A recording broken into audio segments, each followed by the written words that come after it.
Fica à vontade aí, vai ser uma bênção aí para você. Amém? Pode pegar. Pode, ué. Para quem quiser pegar. Quase que perde a bênção, hein? Isso aí. Amém? Depois você me conta o testemunho, tá? Do que Deus falou através desse livro e fez na sua vida. Amém? Glória a Deus.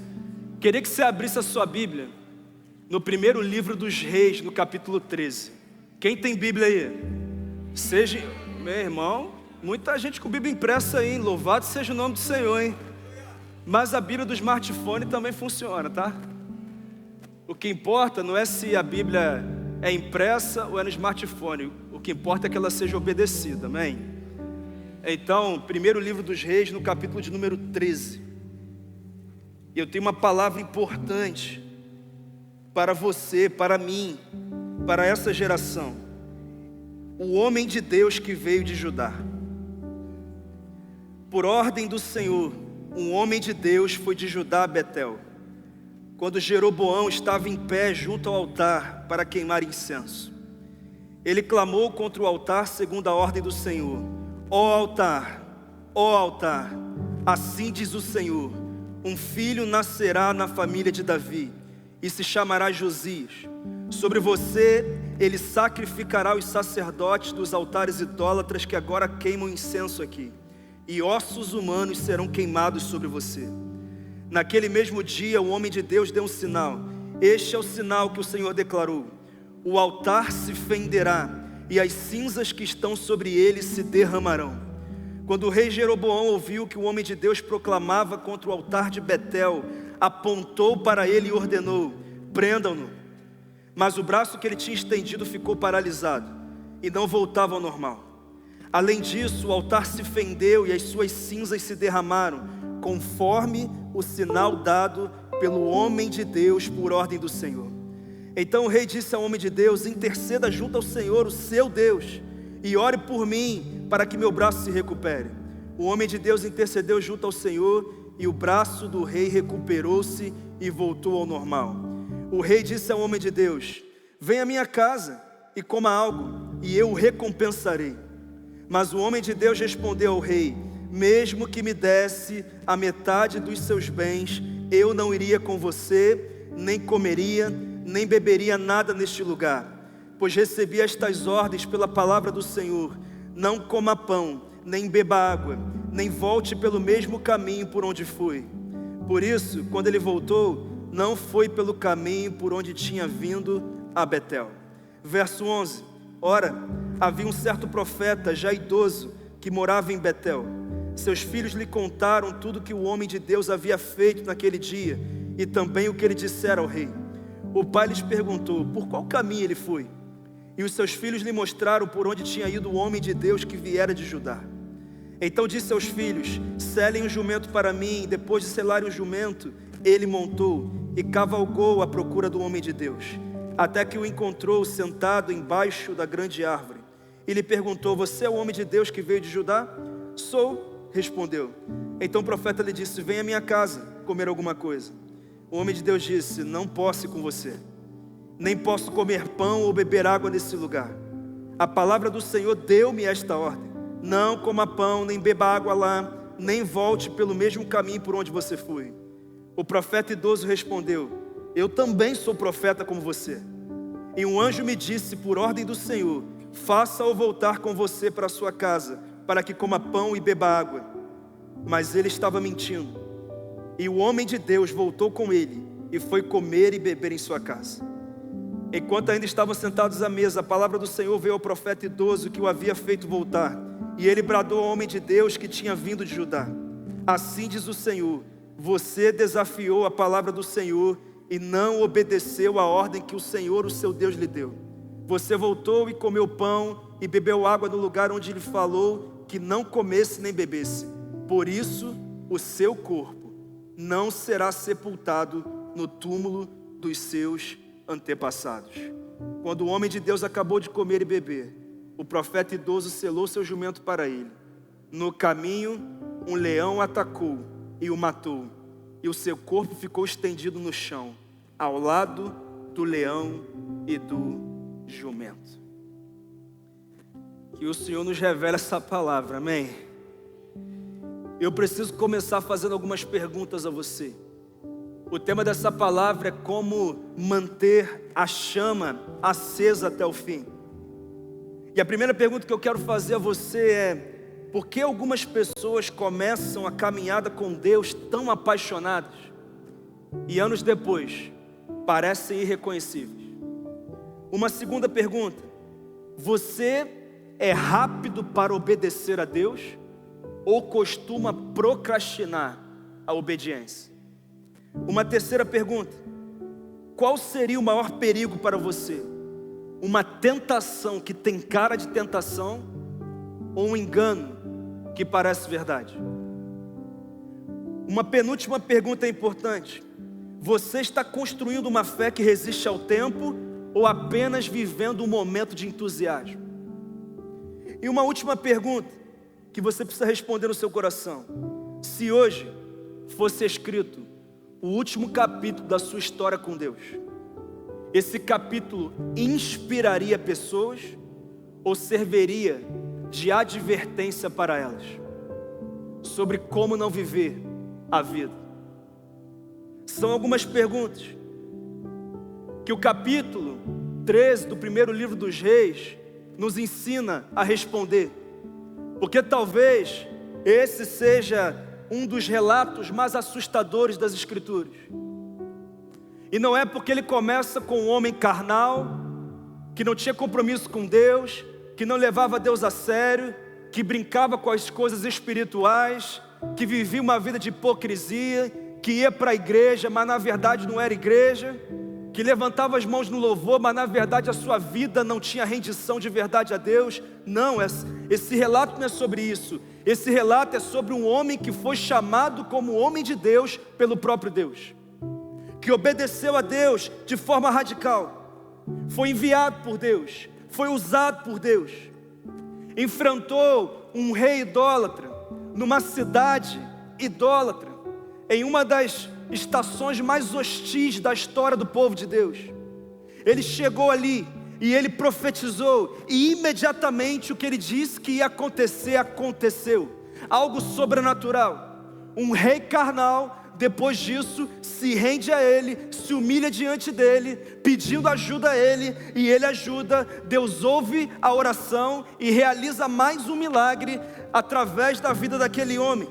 Depois, ele recebe uma proposta de sentar à mesa do rei. Ele diz não, de comer, de beber, de ser recompensado com dinheiro, e ele diz não, eu não quero. A ordem de Deus é não, então a minha decisão é não. Um homem extraordinário, impressionante, alguém que, se eu terminasse o momento desse texto aqui, nós diríamos assim: olhe para ele, porque ele é uma referência do homem, da mulher que eu quero ser. Mas infelizmente, esse homem terminou morto à beira de uma estrada, através do ataque de um leão, porque desobedeceu a Deus.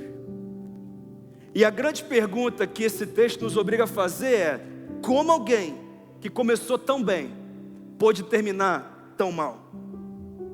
E talvez eu possa evoluir essa pergunta. Não é isso que muitos estão vivendo hoje? Chegam em conferências como essas, pegando fogo, a chama se acende, mas depois de semanas, talvez meses, talvez alguns poucos anos, parece que aquela chama nunca foi acesa. E sabe, queridos, nós estamos tão acostumados a ouvir histórias bíblicas de pessoas que começaram mal, mas depois terminaram bem, como por exemplo, Moisés, que começa como um homicida, como por exemplo, Pedro, que começa negando Jesus, como por exemplo, João Marcos, que começa desistindo de uma viagem missionária em que ele deveria estar presente. Nós conhecemos essas histórias, mas a história de hoje é sobre alguém que começou extraordinariamente bem e terminou de forma trágica. E sabe qual é a verdade?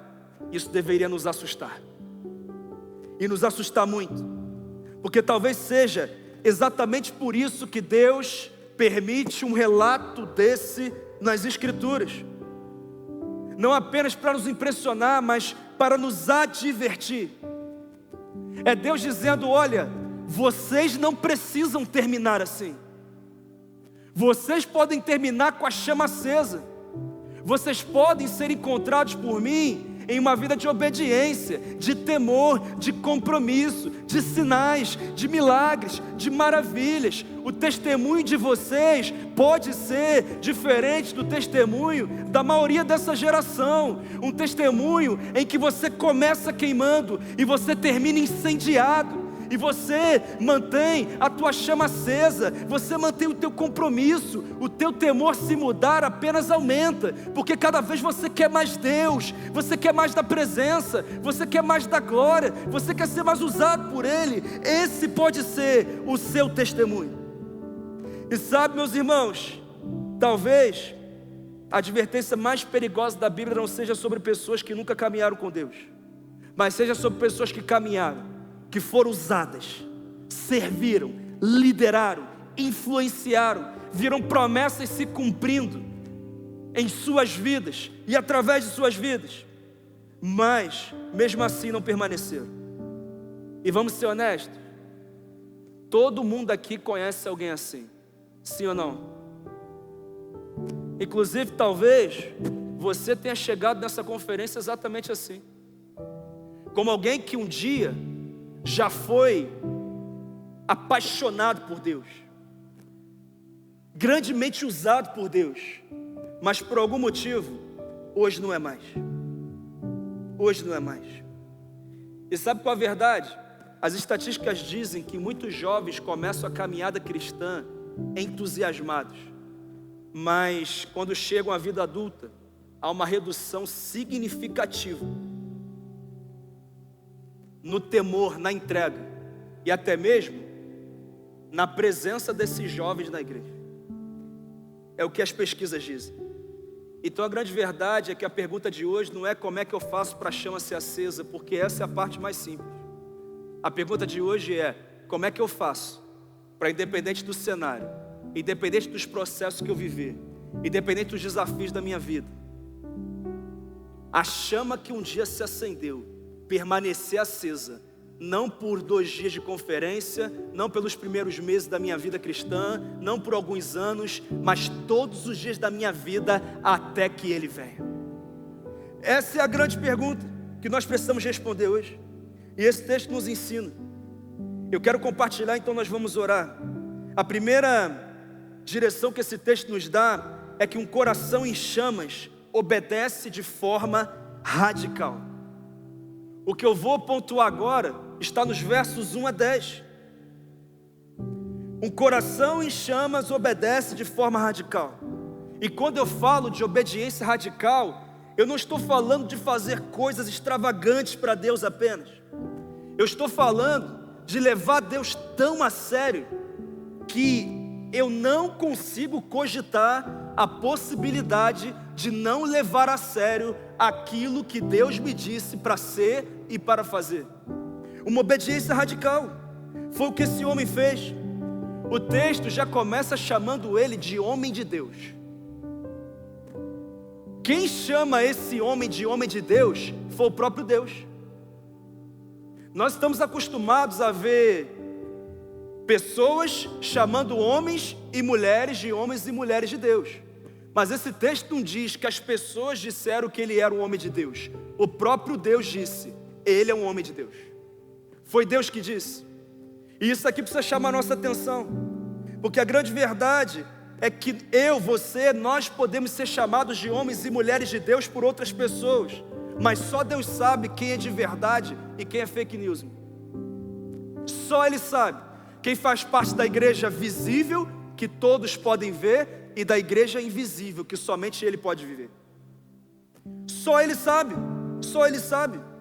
E na Bíblia, poucos foram chamados de homens de Deus, pouquíssimos. A Bíblia chama muitas pessoas de reis, de profetas, de sacerdotes, de servos, mas poucos são chamados de homens de Deus, poucos são. E essa expressão homem de Deus é reservada para aqueles que realmente representam Deus na terra. Então, queridos, a questão hoje não é se as pessoas estão chamando você de homem ou mulher de Deus ou não, porque a grande verdade é que a terra está aplaudindo pessoas que o céu nem conhece, pessoas que nem são mencionadas no céu. Não se engane, nem tudo que viraliza na terra, viraliza no céu. E o que Deus quer levantar nessa conferência, não são pessoas que serão chamadas por homens e mulheres de Deus, mas pessoas que o próprio Deus vai dizer: ali está um homem de Deus, ali está uma mulher de Deus. Ali, o próprio Deus, reconhecendo o próprio Deus. É sobre isso. Sabe o que é interessante também? Ninguém sabe o nome desse profeta de Judá que foi até Betel. E isso é tremendo, porque nós estamos num período em que todo mundo quer que o seu nome seja conhecido, o seu nome seja citado, o seu nome seja mencionado. Eu quero ser conhecido, eu quero ser seguido por milhões, eu quero que todo mundo me conheça, eu quero ser famoso. Mas sabe qual é a verdade?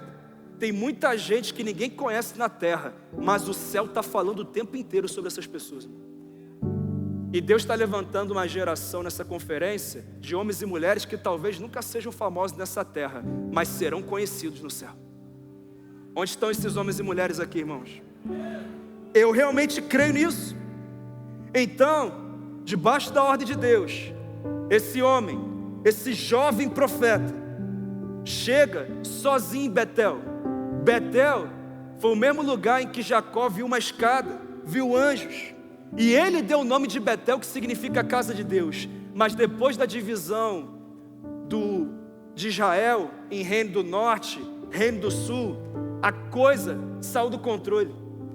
E o reino do norte, através da liderança de Jeroboão, transformou uma cidade chamada de casa de Deus em um centro nacional de idolatria. Algo triste, mas o lugar que nasceu como símbolo da presença de Deus tornou-se símbolo da substituição de Deus. Algo assustador. Pensa num ambiente em que, se Deus dissesse vá lá, você diria assim: Deus, pode mandar outro. Porque pensa num ambiente hostil para um profeta, para um homem de Deus. Mas ele foi. E ali ele chegou diante do rei mais poderoso do reino do norte. Deus enviou apenas um homem. Apenas um homem. E ele sozinho, debaixo da direção do Senhor, profetizou contra um altar a deuses pagãos.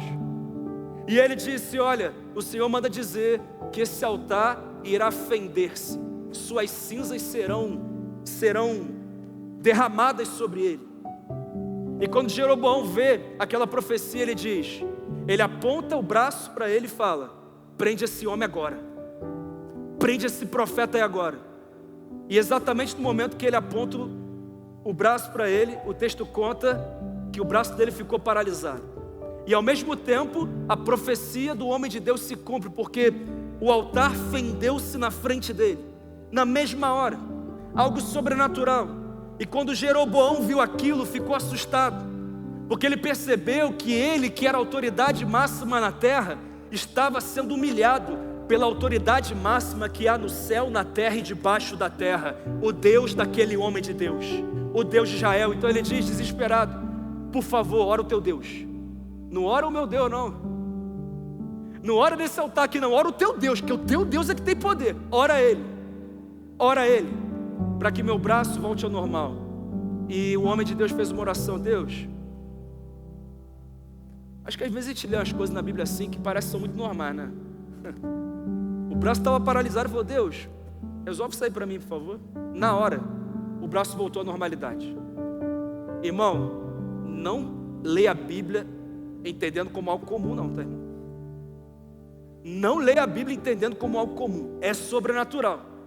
E aí, o texto conta que o rei falou assim: então faz o seguinte, eu quero te receber no meu palácio, eu quero que você sente a minha mesa. Eu vou te dar comida, eu vou te dar bebida, e eu também vou te dar uma recompensa. Eu agora quero te recompensar. E sabe o que o profeta disse? Eu não vou comer, eu não vou beber, eu não quero a tua recompensa, porque a ordem que Deus me deu foi de vir até aqui, profetizar contra esse altar, e depois voltar sem comer, sem beber, e pelo mesmo caminho. E se foi isso que Deus me disse para fazer, é isso que eu vou fazer. Sabe qual é o nome disso? Obediência radical. A verdadeira obediência. Pastor, o que é? Quais são as marcas da verdadeira obediência? Primeiro, ela é imediata. Como assim, pastor? Ela não adia aquilo que Deus já ordenou. O homem de Deus não disse assim: deixa as tensões no reino do norte se acalmarem, então eu vou lá. Ele não disse assim: manda um outro profeta lá, ele vai preparando o caminho, se a coisa se acalmar, eu vou lá. Ele não disse: olha, eu não estou preparado ainda para um embate espiritual tão forte assim não, então agora não, pode ser em outro momento. O texto diz que ele obedeceu imediatamente. Deixa eu te fazer uma pergunta: você é alguém obediente a Deus? Segunda pergunta: você obedece de forma imediata, ou você chegou aqui quase já virando para o segundo semestre aí, procrastinando obedecer a coisas que estão muito claras que Deus já disse para você fazer? Porque a obediência a Deus, se não for imediata, ela não serve.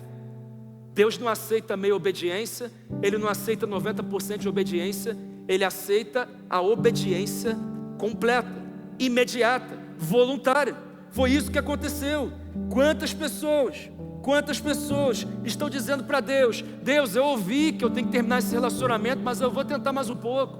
Eu já ouvi que eu tenho que dar esse passo da minha vida profissional, acadêmica, mas deixa eu esperar mais um pouco, deixa o cenário melhorar. Sabe, Deus, eu já ouvi que eu preciso assumir uma função mais relevante no reino de Deus, mas me deixa aqui, porque vai complicar, eu vou ser muito desafiado. Não vai ser tão simples quanto essa tarefa que eu faço aqui, então me deixa aqui quietinho. Liderar célula não, fazer discípulos não. Deixa eu aqui com o meu colete da recepção, deixa eu ficar fazendo aqui algo que eu não preciso de muita coisa para fazer. Me deixa aqui. Pessoas que estão procrastinando obediência, dizendo: Deus, quando a faculdade terminar, quando eu me casar, quando eu tiver estabilidade financeira, quando eu comprar minha casa própria, quando eu quitar o meu carro, quando eu passar nesse concurso, sabe, Deus, quando tudo estiver da melhor forma possível, eu vou obedecer. Isso não serve para Deus. Obediência radical é imediata. Quem está entendendo aqui? Quantas pessoas aqui que já sabem que devem voltar para Deus não se voltaram, sabem que devem voltar a servir e ainda não voltaram, continuam adiando, sabem que devem abandonar um pecado, mas ainda não abandonaram, estão sempre dizendo: ainda não é a hora, depois eu faço. Deixa eu te falar uma coisa: a obediência nunca floresce no terreno da procrastinação, nunca. Que todo espírito procrastinador caia por terra nessa noite em nome de Jesus. Você vai obedecer imediatamente, e dessa forma o cumprimento das promessas estará cada vez mais próximo, porque promessa tem a ver com a condição, e a condição é a obediência. Quem entendeu isso aqui? Louvado seja o nome do Senhor. Há uma segunda marca na obediência radical, é que ela é completa. Ela não escolhe quais ordens obedecer. O homem de Deus obedeceu todas as ordens. Ele foi imediatamente a Betel, profetizou contra o altar, não comeu, não bebeu, não voltou pelo mesmo caminho. Ele fez tudo. Mas eu falo isso porque hoje parece que existe uma espiritualidade seletiva. Tem gente que levanta as mãos para adorar no momento do louvor, mas é alguém que até hoje tem cultivado uma raiz de amargura e tem procrastinado perdoar quando já deveria ter perdoado. Tem pessoas que servem a Deus, mas servem com o coração e com a vida suja, impura. Ou seja, obedecem para um lado e desobedecem para o outro. Pessoas que evangelizam, ganham pessoas para Cristo, mas não honram pai e mãe, que é um princípio inegociável da palavra. Obedecem por um lado, mas procrastinam do outro. Pessoas que frequentam todos os cultos, mas continuam alimentando uma vida secreta que ninguém conhece. Quantas pessoas? Irmãos, isso é muito sério. Sabe por quê? Porque Deus nunca nos autorizou escolher as direções dele que nós iremos obedecer. Ele sempre disse: obedeça completamente aquilo que eu tenho direcionado. E foi isso que aconteceu com aquele homem. E a última marca da obediência é que, além de ser imediata e completa, ela é voluntária. Como assim, pastor? Ela é voluntária. Você não vê o homem de Deus discutindo com Deus. Você não vê o homem de Deus chegando em Betel reclamando: eu não queria estar aqui, eu não queria estar fazendo isso, eu tenho um monte de coisa para fazer na minha vida, eu tenho um monte de responsabilidade, eu estou com um monte de problema, eu não queria estar aqui não, sabe? Não é o melhor momento, então eu não queria estar aqui, eu vou até fazer, porque Deus está mandando, mas só vou fazer por causa disso. Ou seja, não é uma obediência voluntária. Deixa eu te falar uma coisa: quem ama a Deus não o obedece apenas por obrigação. Quem ama a Deus, ama também a sua vontade. Existe uma diferença enorme entre fazer a vontade de Deus e amar fazer a vontade de Deus. Há pessoas que obedecem reclamando, murmurando, reclamam para servir, reclamam para ofertar, reclamam para congregar, reclamam para perdoar, reclamam para abrir mão do pecado, reclamam para evangelizar, mas quem conhece o Senhor entende que obedecer não é um peso, mas é um privilégio. Deixa eu te falar uma coisa: tem outro perfil de pessoas que Deus está levantando nessa conferência, de pessoas que não apenas o obedecem, mas amam obedecê-lo, amam agradar o Pai, e por isso fazem voluntariamente, em nome de Jesus. Eu te pergunto, como é que é a tua obediência? Ela é imediata? Ela é completa? Ela é voluntária? Se não for, que hoje você alinhe isso na sua vida e se prepare, porque Deus vai te colocar numa aceleração dos propósitos e das promessas que Ele tem para a sua vida. Ele estava só esperando você obedecer.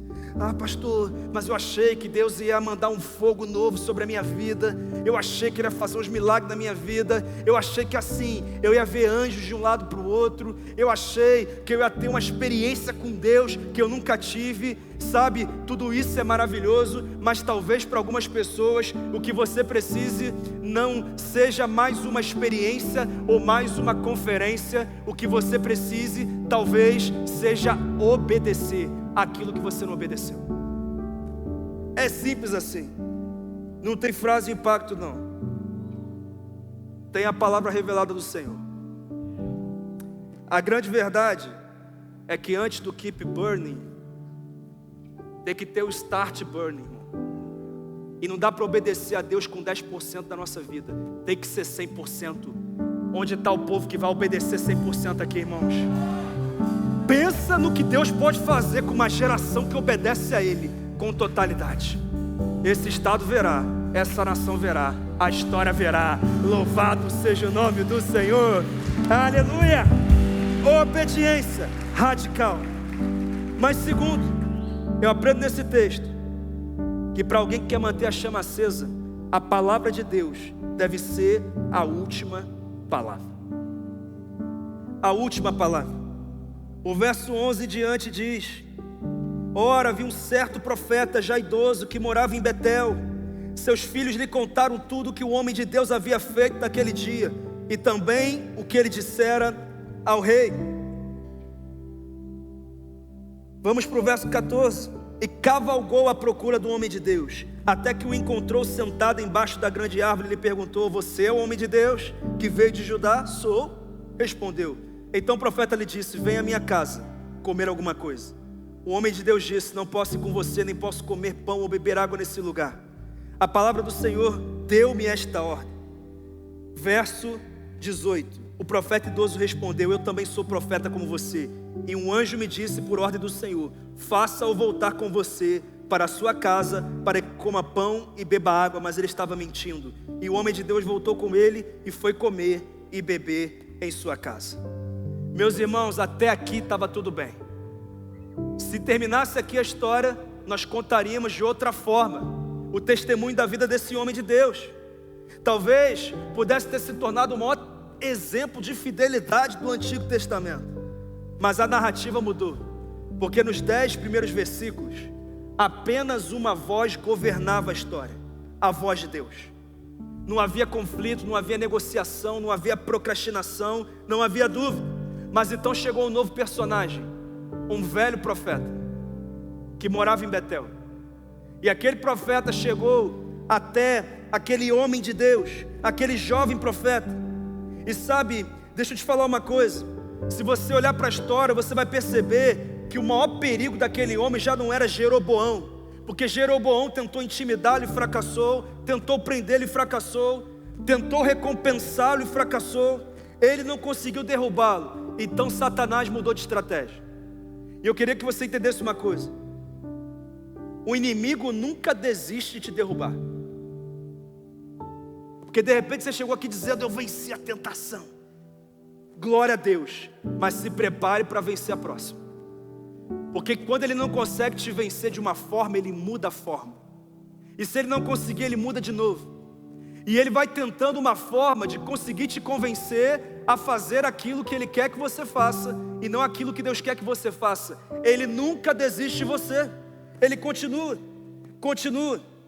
A pressão de Jeroboão não funcionou. Ok. Então, que tal usar uma palavra profética? Porque todo mundo gosta de uma palavra profética, não é? Ainda mais quando nos leva para o nosso conforto.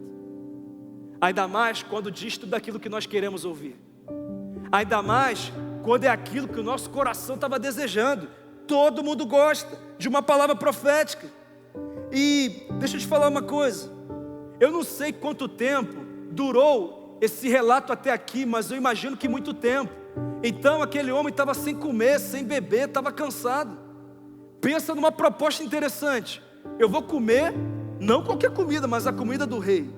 Eu vou beber, não qualquer bebida, mas a bebida do rei. Eu vou sentar à mesa dele. Com certeza tem um quartinho naquele palácio. Vou tirar um sono ali rapidinho. Vou recuperar. Vou ficar novo. Olha que proposta impressionante. Que coisa incrível. Então o profeta chegou e falou: aqui, já que você não comeu com Jeroboão, vai comer lá em casa. Ele diz assim: olha, a ordem do Senhor foi não comer, nem beber, nem voltar pelo mesmo caminho. Eu vou obedecer a Deus. Mas aí vem uma palavra profética. Ele usa a carteira de profeta. Ele diz: eu sou profeta que nem você, inclusive eu sou mais velho, você deveria me ouvir. Um anjo apareceu a mim e disse que o Senhor mudou de ideia. Irmão, você já viu Deus mudar de ideia, irmão? A Bíblia diz que eu, o Senhor, não mudo, que Ele é o mesmo ontem, hoje e para sempre. Que a palavra de Deus, tudo pode mudar, céus e terra passarão, mas a palavra de Deus permanecerá. Mudou de ideia. Ele disse: você pode comer lá em casa, está autorizado. E sabe o que o homem de Deus fez? Comeu. Ficou. Ele comeu. Decidiu ficar. O que o jovem profeta ouviu era tudo que ele queria ouvir. Sabe quando Deus te manda terminar um relacionamento, sair de certas mesas, abandonar certas práticas, ajustar o teu comportamento, dar alguns passos na tua vida ministerial, na tua vida espiritual? Ele diz para você, mas você está dizendo: não é o que eu quero, então eu quero mais uma confirmação, eu quero que o Senhor mais uma vez me diga, eu quero um sinal, agora eu quero outro sinal, e depois eu quero outro sinal. Sabe quando nós estamos na expectativa de atender aquilo que o nosso coração quer, e de repente vem alguém e fala em nome de Deus dizendo: olha, eu vi um anjo, e o anjo do Senhor me disse que Deus agora está autorizando. Era o que muita gente queria ouvir. E sabe qual é a verdade? É o que muita gente está ouvindo, porque está acreditando que toda palavra profética vem de Deus. Mas eu quero te dizer que nem toda palavra profética vem de Deus. Essa é a grande verdade. Os únicos profetas que não poderiam ser questionados foram os profetas do Antigo Testamento, até que Deus eliminou esse tipo de profeta que não pode ser questionado. Ele eliminou. Hoje, o chamado para o ministério de profeta é bem diferente. Se aquela profecia não for confirmada pela palavra, então ela não é aprovada por Deus. É por isso que nós devemos examinar a profecia e examinar o profeta. Você não deveria acreditar em tudo que eu estou falando, não. Vai para casa e mergulha nesse texto aqui. Rumina na palavra. Para de acreditar em tudo que você ouve na internet, TikTok, YouTube, Instagram e o que quer que seja, nos púlpitos por aí. Vai buscar a palavra, vai confirmar a palavra. Não brinque, não negocie. Tem muita gente falando em nome de Deus, mas que não tem a chancela de Deus sobre a sua vida. Preste atenção nisso. Nem sempre os ataques do inimigo parecem ameaças. Às vezes parecem palavras proféticas. Às vezes, parecem respostas. E eu sei que você está vacinado para as ameaças. Irmão, quando vem uma ameaça, você já fala. Eu já sei que não é de Deus. Mas a maioria das pessoas não está vacinada para elogios, para palavras proféticas, para direções confortáveis, para bênçãos, para experiências. Então vigie diante das ameaças e vigie também diante das palavras proféticas. É isso, sabedoria. O perigo naquele momento não era mais uma coroa, mas era uma linguagem espiritual. E eu quero te dizer que é mais fácil resistir a um ataque declarado do que discernir uma mentira revestida de espiritualidade. E foi isso que aconteceu naquele momento. O profeta não convidou o homem de Deus para pecar, ele não disse desobedeça a Deus. O que ele disse foi: eu recebi uma nova revelação de Deus, uma nova palavra, uma nova direção profética. E esse é o momento em que todo mundo diz: eu quero, é uma nova direção, é uma nova palavra, era o que eu queria, era o que eu precisava. Mas eu quero dizer que Deus está levantando uma geração que não vive na expectativa de uma nova palavra, mas que vive obedecendo repetidamente, todos os dias, a mesma palavra, a mesma santa palavra, que é útil e capaz de nos ensinar, de nos corrigir, de nos aperfeiçoar, de nos transformar, de nos libertar e de nos preparar para viver a plenitude da vontade de Deus. É isso, é a santa palavra. Ame a palavra, mergulhe na palavra, em nome de Jesus. É a palavra de Deus. É sobre isso. Ah, meus irmãos, eu não sei se você se lembra, mas séculos depois, em Gálatas 1:8, Paulo disse assim: ainda que nós apóstolos, pastores, líderes, ou um anjo dos céus pregue um evangelho diferente daquele que lhe pregamos, que seja amaldiçoado. O profeta disse: um anjo falou comigo.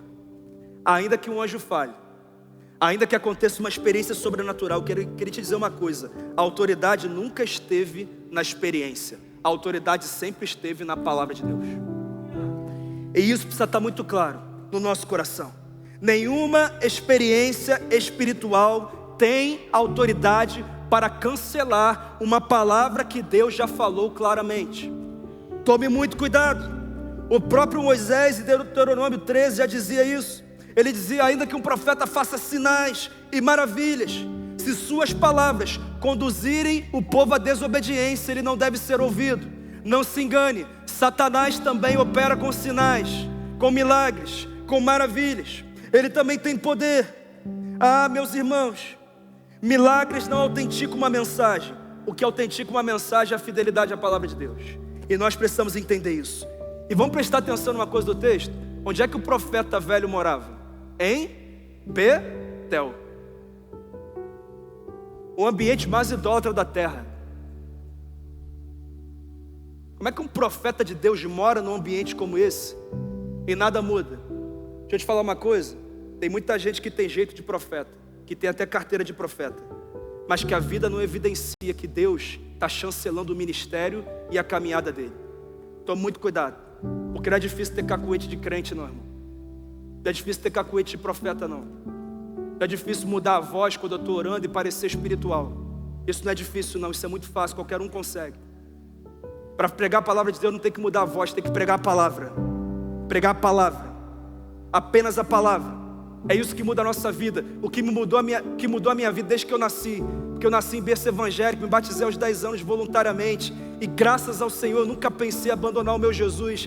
A cada dia eu amo mais o meu Jesus. E eu aprendi na palavra, escola bíblica, discipulado, Bíblia, profundidade, palavra. Eu me preparei, assim como você também tem se preparado, para que nós não sejamos enganados. É isso.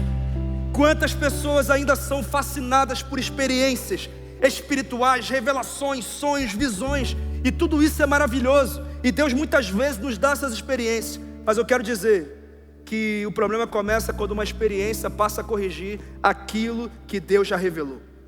A palavra nunca deve ser julgada pela experiência, mas é a experiência que deve ser julgada pela palavra. E isso precisa estar muito claro para mim e para você.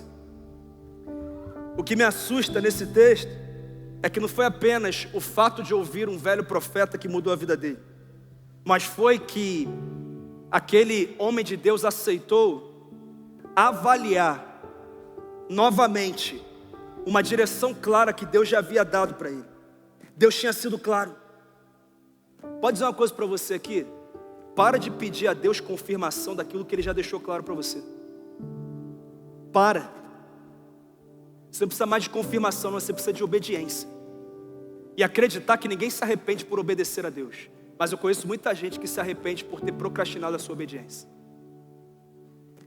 Essa é uma grande verdade. Quantas vezes nós fazemos isso? A Bíblia já falou sobre santidade, sobre devoção, sobre bebida alcoólica, sobre mais companhia, sobre discipulado, sobre missão, sobre dízimos, sobre ofertas. Mas tem gente que continua procurando alguém no YouTube, no TikTok, nas redes sociais, para confirmar aquilo que quer fazer. Para encontrar alguém dizendo, não, isso era cultural, era da época, não, agora não é mais assim não. Sabe, não funciona agora não. Deixa eu te falar uma coisa, se você procurar alguém para confirmar o que o teu coração que é enganoso deseja, fica tranquilo, tem um monte aí.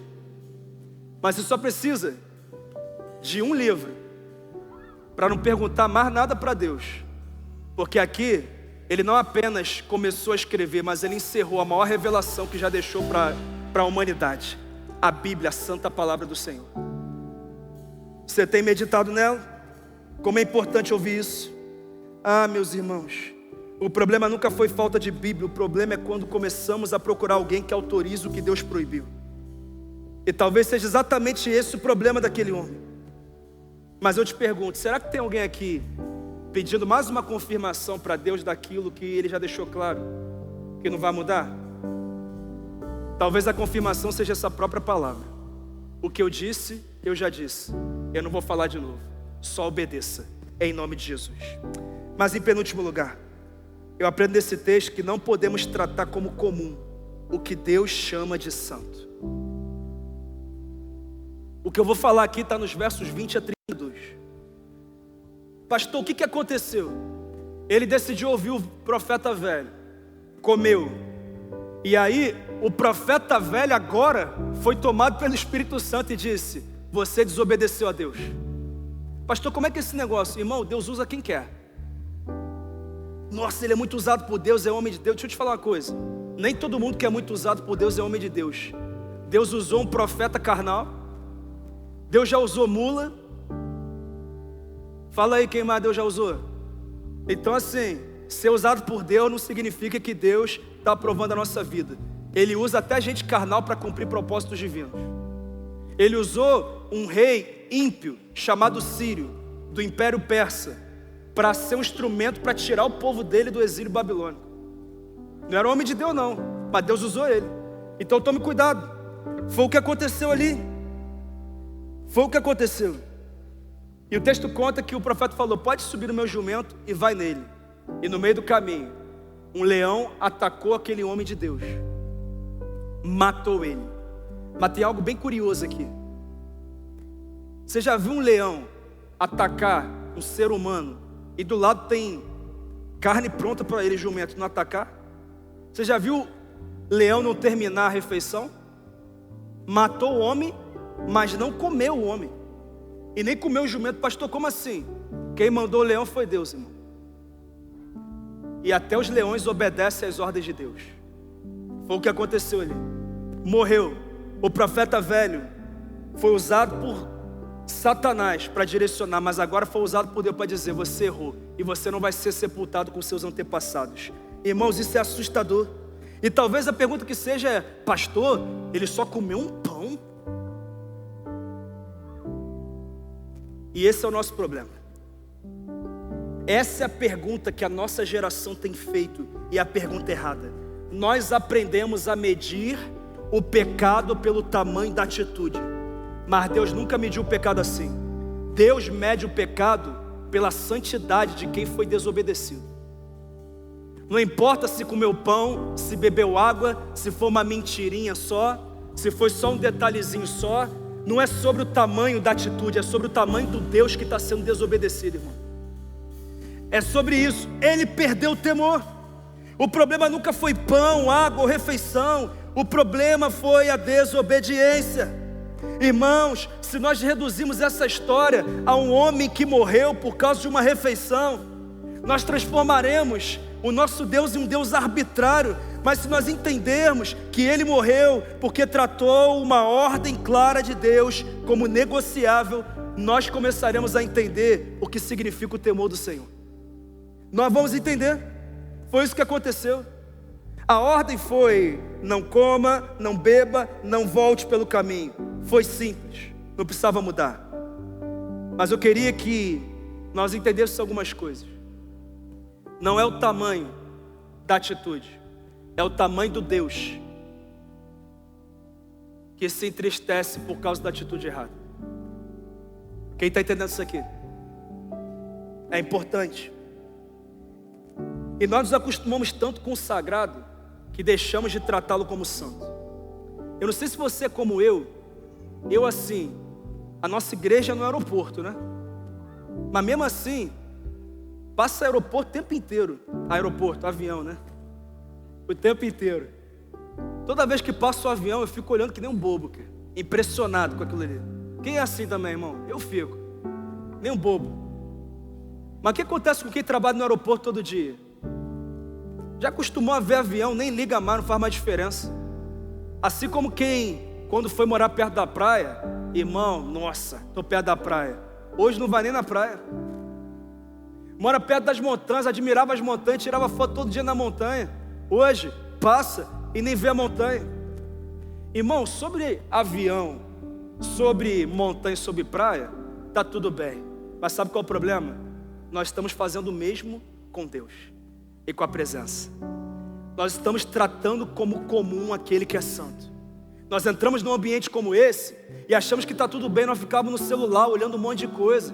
Nós achamos que está tudo bem, algumas músicas serem cantadas, e nós assim, praticamente nem abrimos a boca para cantar, porque assim, nem a música que eu gosto, ou eu canto toda hora, e assim, não estou muito afim de cantar hoje não, sabe? Nós nos acostumamos a tratar o que é santo, o que é sagrado como comum. Esse é o nosso problema. Esse foi o problema daquele jovem profeta, que passou a tratar o que era santo como comum. Não era o pão, mas era a ordem de Deus, que ele ignorou. Foi isso que aconteceu com Uzá, debaixo da ordem de Davi, de levar a arca de volta a Jerusalém. Mas a ordem era que a arca fosse carregada nos ombros dos levitas. Uzá não era levita, a arca foi colocada sobre um carro de bois, e inclusive Uzá viu por anos a arca dentro da sua casa, porque ele era filho de Abinadab. Todo dia ele via a arca, todo dia a presença representada de Deus no meio do povo estava na casa dele. Todo dia, anos eu estou vendo a arca, eu estou vendo a arca. Mas para Uzá, a arca se tornou apenas um móvel religioso, porque na hora que os bois tropeçaram na eira de Nacon, o texto conta que ele faz o que não poderia fazer. Ele toca na arca e morre na hora. Ah, pastor, mas isso aí é Antigo Testamento, que era o Deus da justiça. E agora nós estamos na era da graça, pastor. Agora é somebody love o nosso Deus agora. Agora é só assim. Fala isso para Ananias e Safira em Atos 5, que é Novo Testamento, com a igreja inclusive estabelecida. O problema não foi apenas mentiu, foi o que Pedro disse: você não mentiu para homens, você mentiu para Deus. Deus nem precisava da tua ofertinha miserável não. Ele é o dono do ouro e da prata, mas o problema é que você tratou como comum aquele que é santo. O problema não é o tamanho da tua atitude, o problema é o tamanho do Deus a quem vocês desobedeceram. Novo Testamento, foi ontem que aconteceu. Foi ontem. E nós precisamos que o nosso temor seja aumentado nessa conferência. É o temor do Senhor que é o princípio da sabedoria. O problema nunca foi o tamanho da atitude, sempre foi o tamanho de Deus. Porque para algumas pessoas, Deus foi reduzido diante dos seus olhos. Ele não é mais aquele Deus que era no início. Ele é alguém que eu posso decidir obedecer num dia e no outro dia eu posso desobedecer. Ele é aquele para quem eu posso dizer sim, eis-me aqui, Senhor, num ano, e no outro ano, porque as coisas não estão do jeito que eu quero, eu posso dizer: Deus, eu não quero mais não, manda outro, escolhe outro. É isso que está acontecendo. Mas eu quero te dizer que Deus pode até ter sido reduzido diante dos olhos de algumas pessoas, mas Ele continua não sendo apenas um Deus. Ele é o Deus dos deuses, Ele é o Rei dos reis, Ele é o Senhor dos senhores, Ele é o Alfa e o Ômega, o princípio e o fim. Ele é o Criador, Ele é o sustentador, Ele é o governador. A Ele seja a glória, a Ele seja o poder, a Ele seja o louvor, a Ele seja a minha vida, a Ele seja a sua vida. É a esse Deus que nós devemos amor e obediência. A pergunta da geração religiosa é: até onde eu posso ir sem pecar? A pergunta da geração santa e incendiada é: como é que eu faço para agradar mais a Deus do que eu agrado hoje? Essa é a pergunta. O que será que Deus chamou de santo, mas você começou a tratar como comum? Quando foi a última vez que você abriu a sua Bíblia esperando realmente ouvir algo de Deus e não apenas cumprir um protocolo religioso? Qual foi a última vez que você se ajoelhou antes de fazer qualquer coisa no teu dia e disse: Deus, eu estou aqui, eu nem sei o que o Senhor quer fazer, mas por favor manifesta a tua glória aqui no meu quarto, aqui na minha sala, aqui na minha vida. Eu preciso do Senhor, eu quero o Senhor. O Senhor pode não mudar nada na minha vida, mas se eu tenho o Senhor, já tenho tudo que eu preciso. Eu só vim aqui contemplar a tua presença. Qual foi a última vez? Qual foi a última vez? Qual foi? O que é que você tem tratado como comum? Mas em último lugar, eu aprendo nesse texto que a chama só permanece acesa em quem permanece fiel. Nos versos 33 e 34, o texto conta algo que para mim é assustador. Termina dizendo que mesmo depois disso, Jeroboão não abandonou os seus maus caminhos. Mesmo depois de ter visto uma profecia de Deus se cumprir imediatamente na frente dele, mesmo depois de ver Deus paralisando o braço dele e devolvendo os movimentos, mesmo depois de ver o altar fendendo na frente dele, mesmo depois de ver que realmente os deuses a que ele adorava eram fichinha diante do verdadeiro Deus, o texto diz que ele não quis se arrepender. Ele continuou, ele não abandonou os seus maus caminhos. Sabe por quê? Porque nem sempre grandes experiências produzem grandes transformações. Só um coração quebrantado pode viver uma verdadeira mudança. A grande verdade é que há uma grande diferença aqui nessa noite. E a diferença não está na presença de Deus, porque Ele já estava aqui antes de nós chegarmos. A diferença está na sua resposta à presença. E talvez essa seja uma das maiores advertências de uma conferência como essa. Porque você pode participar de todos os cultos, você pode levantar as mãos, você pode chorar, você pode sentir a presença de Deus, você pode mesmo fazer votos, viver momentos extraordinários e ainda assim voltar para sua casa exatamente o mesmo. O mesmo. Porque conferências não transformam pessoas, quem transforma pessoas é o Espírito Santo. Em um coração quebrantado, aberto à intervenção dele, à transformação. Mas tem algo que me chama ainda mais atenção. Esse texto tem um homem que começou muito melhor que Jeroboão e terminou tão mal ou pior do que ele. Quem foi? O homem de Deus que veio de Judá. Um cara impressionante. Deus disse que ele era um homem de Deus. Ele começou muito bem, mas ele terminou muito mal. E isso é assustador, porque isso ensina para mim e para você que um grande começo não garante um grande final. A grande verdade não é o tamanho do fogo que está sendo aceso dentro de você nesses dias. A grande questão é como que estará esse fogo quando ele voltar para encerrar a história. É por isso que Jesus não diz bem-aventurados os que começam bem, mas ele diz: aquele que perseverar até o fim será salvo. É por isso que Paulo não celebra o começo do seu ministério, ele celebra o final dizendo: eu combati o bom combate, eu completei a carreira e eu guardei a fé.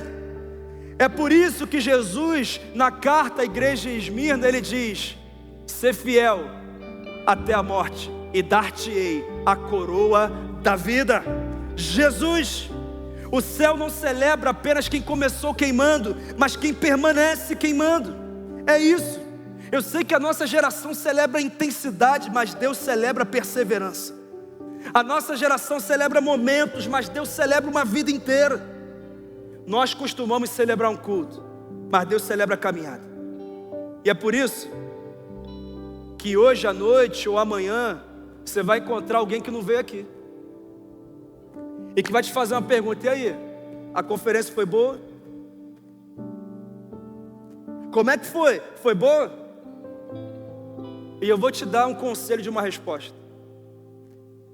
Talvez o melhor seja você dizer assim: ainda é cedo para responder, porque o resultado dessa conferência na minha vida não será medido pelo fato do fogo que eu vivi nesses dias, e sim pela fidelidade que eu vivi nos próximos anos. Essa é a grande verdade. O que vai definir o que essa conferência representou na sua vida não é o que você está vivendo aqui agora, mas é aquilo que você vai decidir viver amanhã, depois de amanhã, nas próximas semanas, nos próximos meses, até o final do ano, nos próximos anos, até que Ele venha. O reino de Deus não é daqueles que começam com fé, mas é daqueles que terminam com perseverança. Onde está o povo que vai terminar perseverante aqui? Até o fim, ser fiel até o fim, e eu darei a coroa da vida. É isso. A verdade é que o sucesso dessa conferência vai ser medido quando você voltar para a tua casa, para o teu trabalho, para a tua academia, para a tua faculdade, para a tua escola, para todos os lugares que você frequenta. É sobre isso. Aquele homem de Deus não terminou queimando. E ao invés da gente terminar assustado, nós vamos terminar essa palavra incendiados. Sabe por quê? É muito melhor aprender com o erro dos outros do que com o nosso, sim ou não? Sabe por que essa palavra está na Bíblia? Por amor a você, por amor a mim, para que eu e você não terminemos como ele. O leão que nós vamos encontrar não é o leão que nos ataca, mas é o leão da tribo de Judá, que está conosco todos os dias. Não é sobre começar queimando, mas é sobre terminar queimando, até que Ele venha. Até que Ele venha. Permaneça todos os dias. A responsabilidade é tua. Você precisa jogar a lenha todos os dias. Bíblia, oração, renúncia ao pecado. Você precisa se afastar de algumas pessoas. Talvez você precise parar de seguir alguns perfis das suas redes sociais. Talvez você precise hoje cancelar esse perfil fake que você tem. Talvez você precise fazer seja parar de procrastinar algumas coisas que você já sabe que Deus te disse para fazer.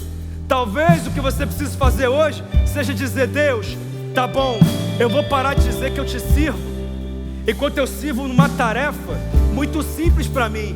Eu vou abrir o caminho para que eu te sirva naquilo que o Senhor me chamou a servir. Tem gente com chamado pastoral engavetado aqui. Hoje Deus está abrindo a gaveta aqui.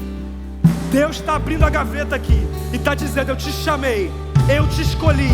Para de procrastinar aquilo que eu te chamei a viver e a fazer. Que todo comportamento procrastinador seja encerrado nessa noite, em nome de Jesus. A partir da sua vida, essa geração terá uma nova identidade, e não será daqueles que começam empolgados, mas param no meio do caminho, mas será daqueles que começam com a chama acesa e permanecem incendiados, não por alguns meses, não por alguns anos, mas até que Ele venha, que o fogo venha e que Ele permaneça sobre a minha vida e sobre a sua vida. Essa é a palavra do Senhor para você nessa noite, no nome de Jesus.